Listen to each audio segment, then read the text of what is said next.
Luc, chapitre 1. Plusieurs ont entrepris de composer un récit des événements qui se sont accomplis parmi nous, d'après ce que nous ont transmis ceux qui ont été des témoins oculaires dès le commencement et qui sont devenus des serviteurs de la parole.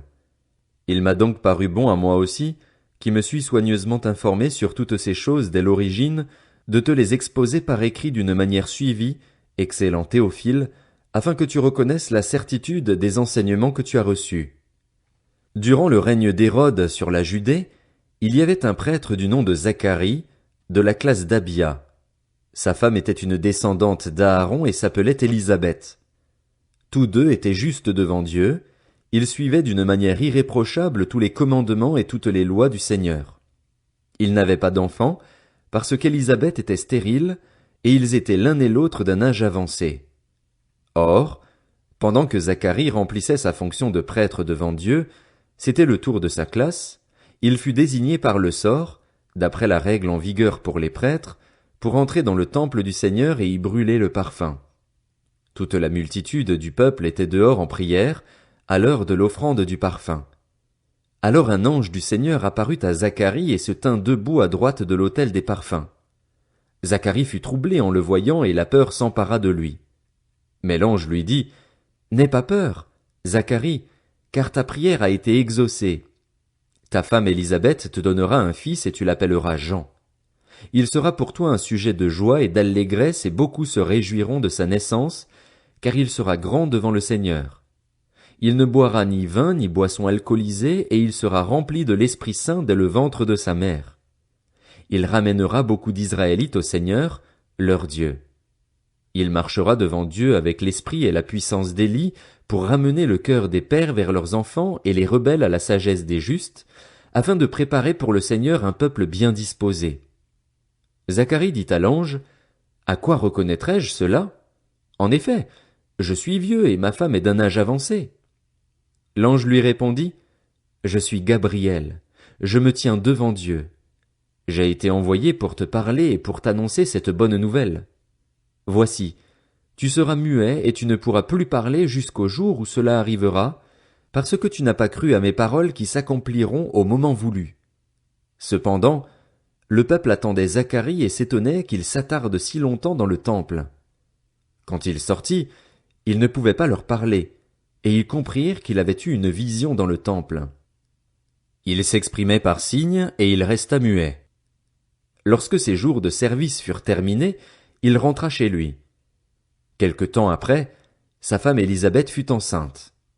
Elle se cacha pendant 5 mois, disant, « C'est l'œuvre que le Seigneur a faite quand il a porté le regard sur moi pour enlever ce qui faisait ma honte parmi les hommes. » Le 6e mois, l'ange Gabriel fut envoyé par Dieu dans une ville de Galilée, appelée Nazareth, chez une vierge fiancée à un homme de la famille de David, appelé Joseph. Le nom de la vierge était Marie. L'ange entra chez elle et dit, « Je te salue, toi à qui une grâce a été faite, le Seigneur est avec toi. Tu es bénie parmi les femmes. » Troublée par cette parole, Marie se demandait ce que pouvait signifier une telle salutation. L'ange lui dit, « N'aie pas peur, Marie, car tu as trouvé grâce auprès de Dieu. Voici que tu seras enceinte. Tu mettras au monde un fils et tu lui donneras le nom de Jésus. Il sera grand et sera appelé Fils du Très-Haut, et le Seigneur Dieu lui donnera le trône de David, son ancêtre. Il régnera sur la famille de Jacob éternellement, son règne n'aura pas de fin. » Marie dit à l'ange, « Comment cela se fera-t-il, puisque je n'ai pas de relation avec un homme? » L'ange lui répondit, « Le Saint-Esprit viendra sur toi et la puissance du Très-Haut te couvrira de son ombre. C'est pourquoi le saint enfant qui naîtra sera appelé Fils de Dieu. Voici qu'Élisabeth, ta parente, est elle aussi devenue enceinte d'un fils dans sa vieillesse. Celle que l'on appelait la stérile est dans son 6e mois. En effet, rien n'est impossible à Dieu. » Marie dit, « Je suis la servante du Seigneur. Que ta parole s'accomplisse pour moi. » Et l'ange la quitta. À la même époque, Marie s'empressa de se rendre dans une ville de la région montagneuse de Juda. Elle entra dans la maison de Zacharie et salua Élisabeth. Dès qu'Élisabeth entendit la salutation de Marie, Son enfant remua brusquement en elle et elle fut remplie du Saint-Esprit. Elle s'écria d'une voix forte, « Tu es bénie parmi les femmes et l'enfant que tu portes est béni. Comment m'est-il accordé que la mère de mon Seigneur vienne vers moi? En effet, dès que j'ai entendu ta salutation, l'enfant a tressailli de joie en moi. Heureuse celle qui a cru, parce que ce qui lui a été dit de la part du Seigneur s'accomplira. » Marie dit, « Mon âme célèbre la grandeur du Seigneur et mon esprit se réjouit en Dieu, mon Sauveur, parce qu'il a porté le regard sur son humble servante. En effet, voici, désormais toutes les générations me diront heureuse, parce que le Tout-Puissant a fait de grandes choses pour moi. Son nom est saint, et sa bonté s'étend de génération en génération sur ceux qui le craignent. Il a agi avec la force de son bras, il a dispersé ceux qui avaient dans le cœur des pensées orgueilleuses. Il a renversé les puissants de leur trône et il a élevé les humbles. Il a rassasié de biens les affamés et il a renvoyé les riches les mains vides. Il a secouru Israël, son serviteur, et il s'est souvenu de sa bonté, comme il l'avait dit à nos ancêtres, en faveur d'Abraham et de sa descendance pour toujours. Marie resta environ 3 mois avec Élisabeth, puis elle retourna chez elle. Le moment où Élisabeth devait accoucher arriva et elle mit au monde un fils. Ses voisins et ses parents apprirent que le Seigneur avait fait preuve d'une grande bonté envers elle, et ils se réjouirent avec elle.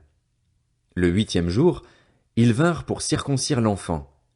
Ils voulaient l'appeler Zacharie, d'après le nom de son père, mais sa mère prit la parole et dit, « Non, il sera appelé Jean. » Ils lui dirent, « Il n'y a dans ta parenté personne qui porte ce nom. » Et ils firent des signes à son père pour savoir comment il voulait qu'on l'appelle. Zacharie demanda une tablette et il écrivit, « Son nom est Jean. » Tous furent dans l'étonnement. Immédiatement sa bouche s'ouvrit, sa langue se délia, et il parlait et bénissait Dieu.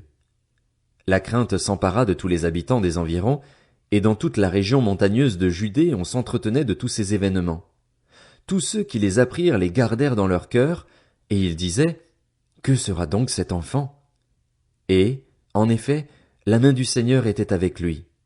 Son père Zacharie fut rempli du Saint-Esprit et prophétisa en ces termes, « Béni soit le Seigneur, le Dieu d'Israël, parce qu'il a visité et racheté son peuple. Il nous a donné un puissant sauveur dans la famille de son serviteur David. C'est ce qu'il avait annoncé par la bouche de ses saints prophètes des temps anciens. Un sauveur qui nous délivre de nos ennemis et de la domination de tous ceux qui nous détestent. Ainsi, il manifeste sa bonté envers nos ancêtres et se souvient de sa sainte alliance, conformément au serment qu'il avait fait à Abraham, notre ancêtre. Il avait juré qu'après nous avoir délivrés de nos ennemis, il nous accorderait de le servir sans crainte, en marchant devant lui dans la sainteté et dans la justice tous les jours de notre vie.